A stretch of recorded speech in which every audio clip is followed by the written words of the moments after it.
All right, so it's currently the 10th of September 2024.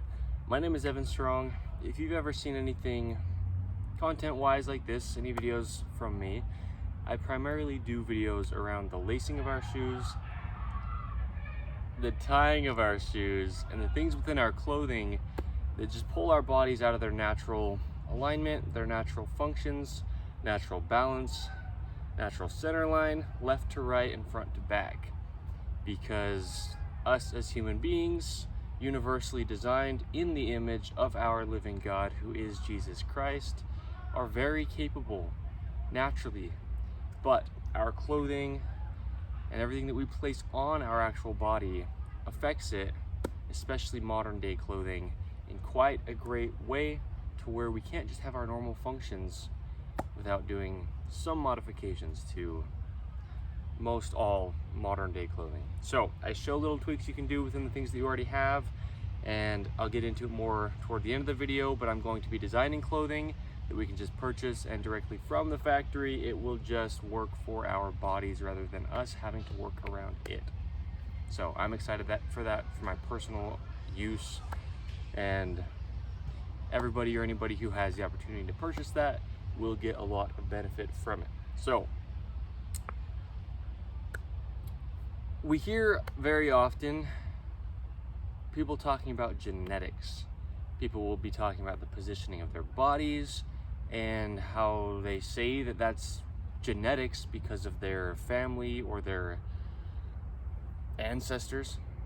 People will be talking about endurance levels and say that that's genetics. People will be talking about certain physical capabilities and how that's genetics. But since my focus is within the human body's function, and the way that I approach that is the clothing that we wear, and I go into very, very, very great depth on how it's usually the clothing. I make very bold claims on how we should not have to stretch unless something major happens. I say how we should not be exercising just for the sake of exercising. And I talk about how it's not about working up to anything, and it's not about strength level. It's about our own personal body's capability, which is so much greater than most of us could possibly imagine, and how it's a positioning, a natural positioning of the human body. It's not about posture, because the body just has one way that it works universally. The finger just does one function.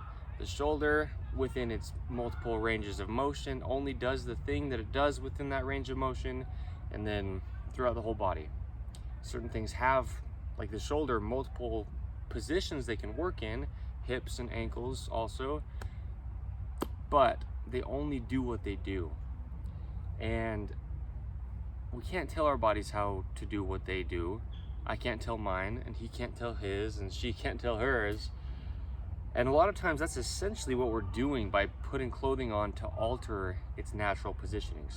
So when people talk about genetics, there's a very big distinction between a learned behavior and genetics. Because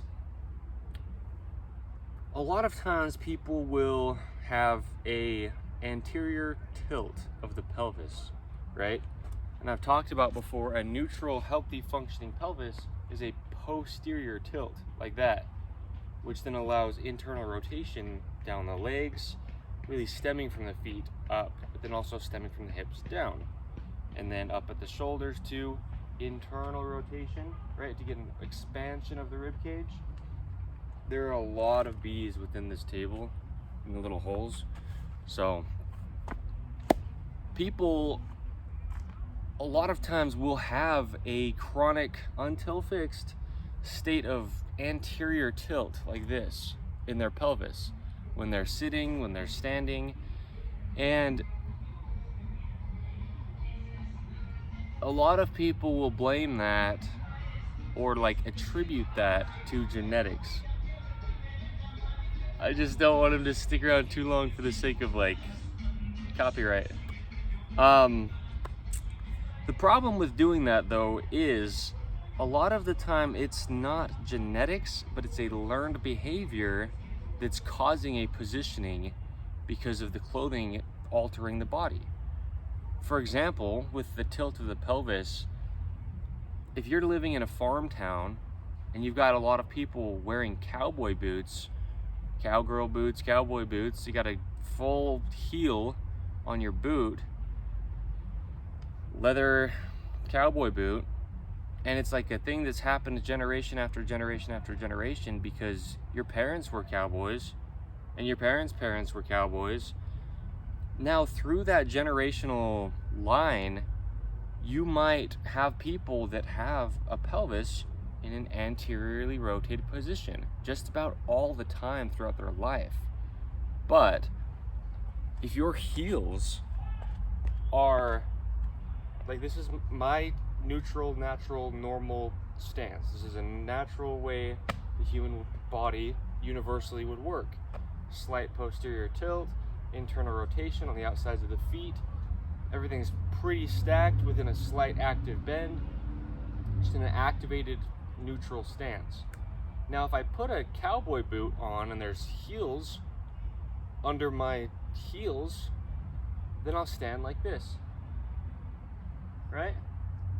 So now that posterior tuck, when my heels are on the ground, that natural activation of the core and posterior tuck of the pelvis, once there's a heel placed underneath my foot's heel, that will tilt my pelvis into an anterior position. So if that's something that's been going on generation after generation after generation within your family line, you don't have a problem within your genetics. You have an exterior thing placed on your body tilting your pelvis, and it's just seeming like it's genetics because it's happened throughout your family line because they've been cowboys, right? And it's, you wear that boot because of the lifestyle that you have as being a cowboy, right? There's things like that that we can't attribute to genetics because that's just not actually what's going on. So then people might go to doctors and try to get physical therapy to work on their core, to tuck that pelvis back into a neutral position. They'll be talking about chronically tight hamstrings and calves. Well, natural is before we add anything man-made, right? That's natural. Natural. Natural. And then the table being man-made, right? The boots being man-made. Naturally, our body wants to sit with the heels of our feet, the actual bare feet heels, on the ground. And anytime you add anything within a shoe where the heel is higher than the toes, that is unnatural. Because, again, natural meaning if you removed all of your clothing while still being modest, how would your body operate? That's natural. That's the way it's designed to work. And that's the point that I'm trying to get us as close as we can to within what I do in clothing while still wearing clothing, right? Because placing anything on it will alter it in some kind of way. Even this shirt right now, even though it fits good and I can have mobility at the natural hinge points and the seams are behind my shoulders to where I can lift my shoulders in front of me, it still has some level of restriction, which is okay, but it's very minimal restriction. So another thing is something like scoliosis, which is a curvature of the spine. Well, I didn't start my video, I almost always in the intros of my videos start it with my prerequisites. I'm gonna place those here now. I know they're normally right at the very beginning, but my prerequisites just to allow the body to have a possibility to just function naturally, at least close to it, are to lace your shoes with my technique, not because it's my technique, but because it just allows the foot to fit within the shoe as a glove would on the hand, and just allow all the functionality to still be there while still wearing a shoe. Tying your shoes over toward the inside evenly, okay, to allow for internal rotation. removing the tags from the tongues of the shoes and up through all the entirety of the clothing that you ever place on your body. Those are my prerequisites just to allow the body to have a chance to function well. And then I go into much more, and my clothing will just do those things without any kind of modification. So, okay. Yeah, because if you're tying your shoes unevenly toward the same direction, that will play into all of these things, but that's something I've been over many times. That's why it's my prerequisite. But having something within your rear pocket. Let's say you grew up and your dad always had his wallet in his right rear pocket. Okay? And so you grew up seeing that. So once you became old enough to start carrying money, start making your own money, you placed your wallet in your right rear pocket just like your father did, because it's just what you saw, right? Well, your father probably always had a lot of back pain. He might have been diagnosed with something that doctors had called scoliosis. I'm trying to see if this guy's actually going to be mowing right here, if he's just kind of coming through to somewhere else. He's actually going to be mowing. The sound's going to be here. It's fine. He's doing his job. I just picked a location. So your dad at that point doesn't have scoliosis. He has a symptom of there being a wallet in his rear pocket. So you, as his child, seeing him place his wallet in that pocket specifically, doing it then for the rest of your life, or at least for a certain amount of it, you might think that you have some kind of generational genetic scoliosis, something wrong with your spine, a twisting of the pelvis or of the spine. You have pain in certain areas, and you might think this is just because of my genes, as in genetic genes. And that is not true. It's because you've learned a behavior of placing something in a specific spot that's altering your entire body, because your pelvis is the center vertically of your entire body where your hips hinge, right? Like you picture a bow. You hinge at the hips. And if there's something altering their positioning constantly, your entire body is going to be affected greatly. So a lot of things that people try to attribute to genetics are not genetics. It's just something we've learned from what we've seen through our family.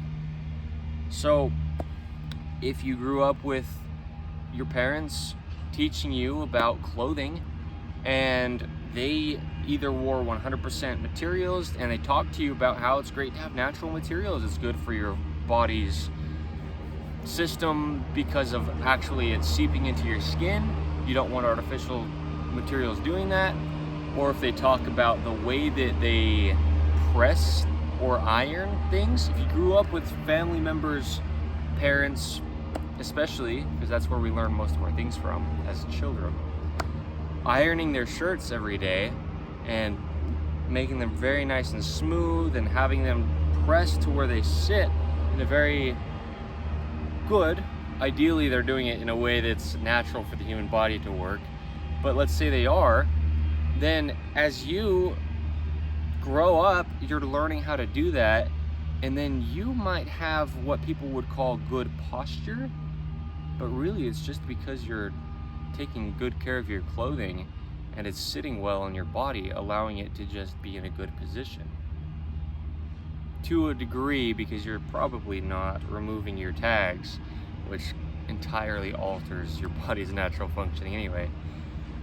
But those kind of things, and if you have parents who wanted to always purchase a blend of materials because then they don't have to iron it.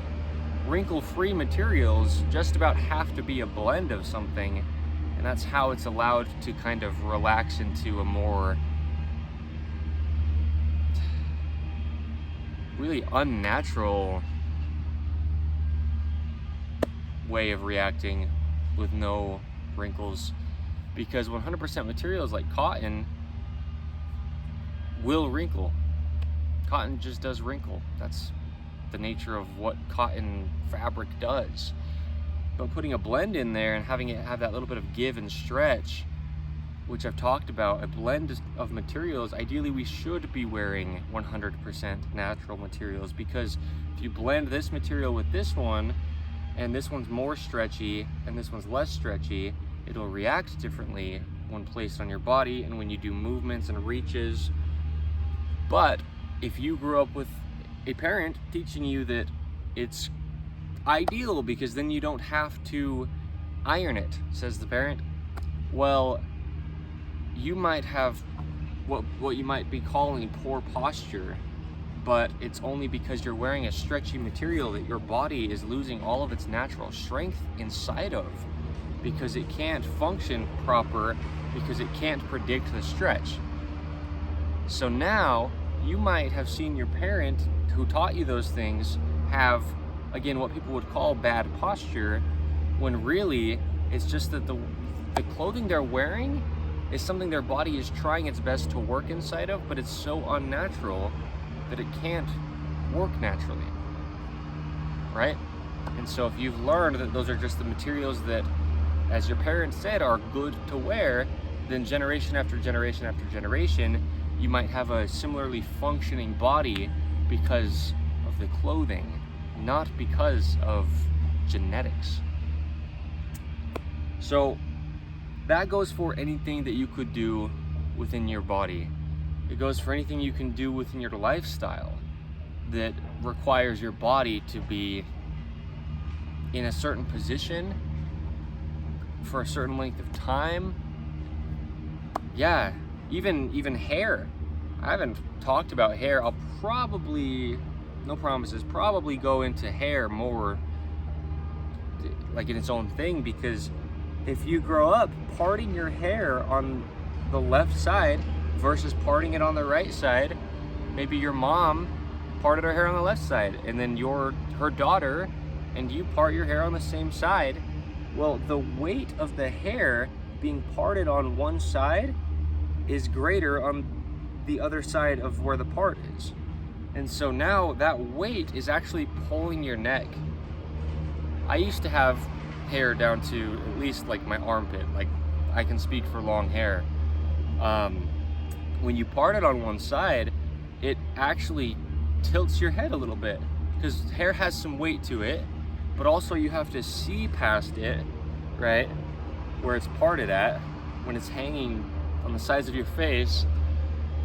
And also it's pulling your scalp, and there's muscles between your skull and your scalp. Even though it's very, very thin, there's muscles between there, and the way that the skin gets pulled, it alters the way that your neck will sit, those kind of things. And so then if you have generation after generation after generation parting their hair on the same side, it's going to cause a patterning that you could attribute to generational genetics as far as like face structure or shape, because now when your hair is pulling your head this way, your smile might be crooked.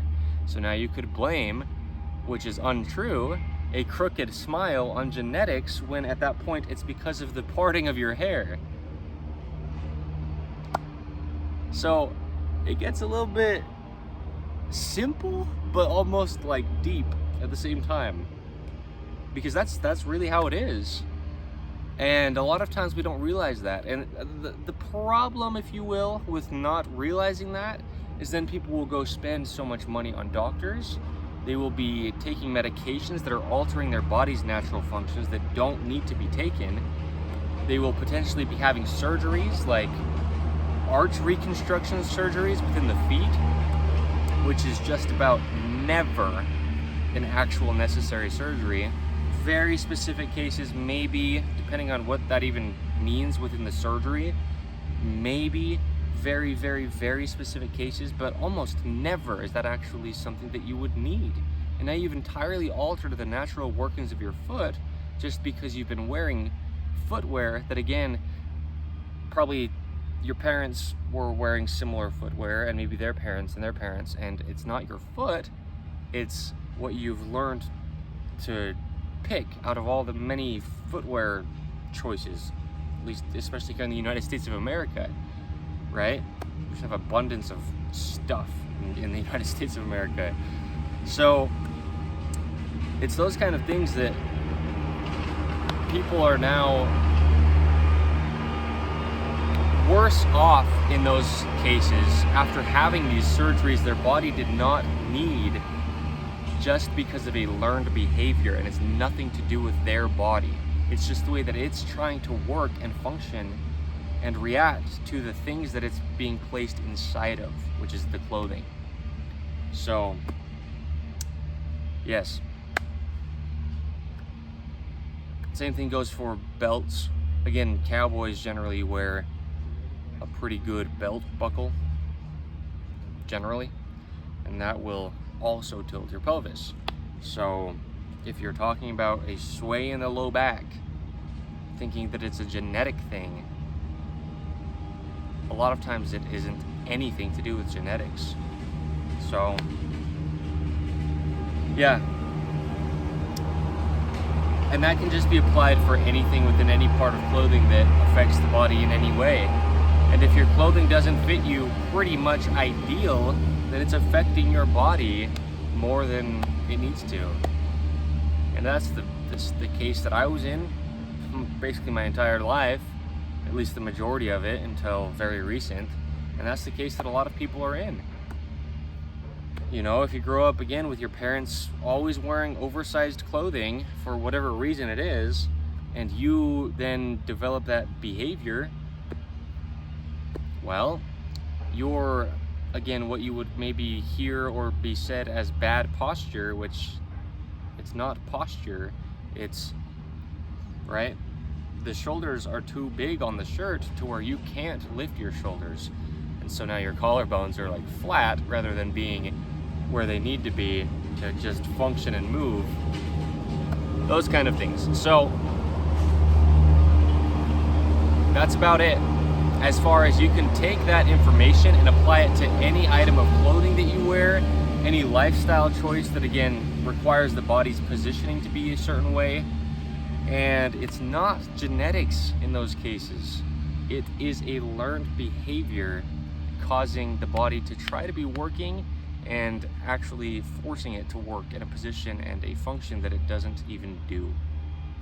We can't tell our bodies what to do.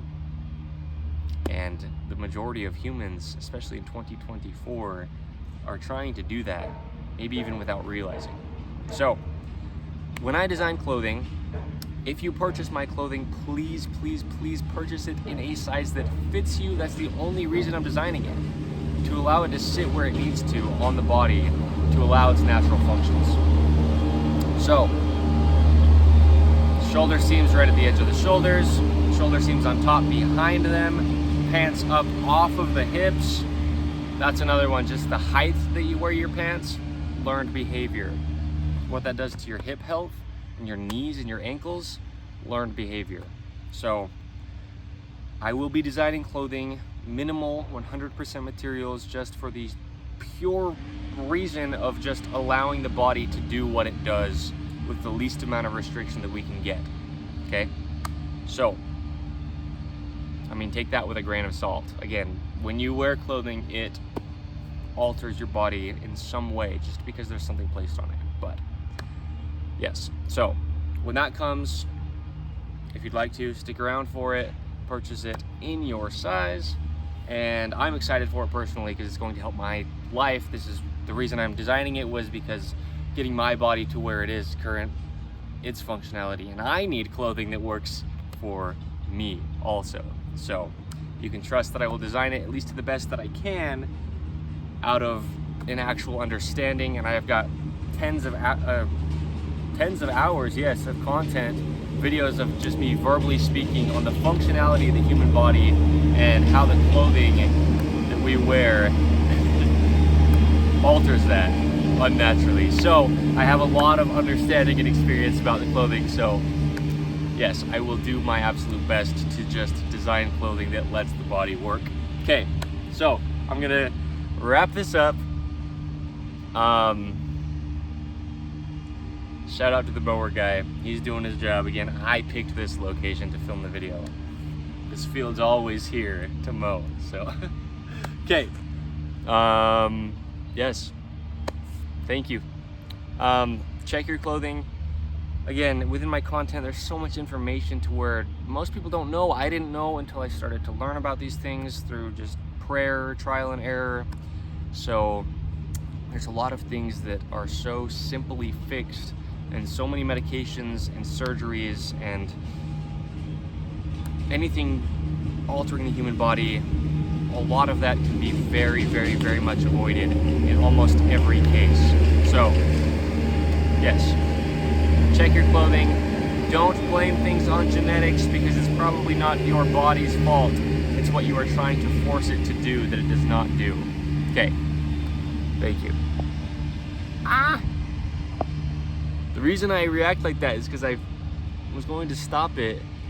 It didn't stop, and I feel like there's something else I might need to say.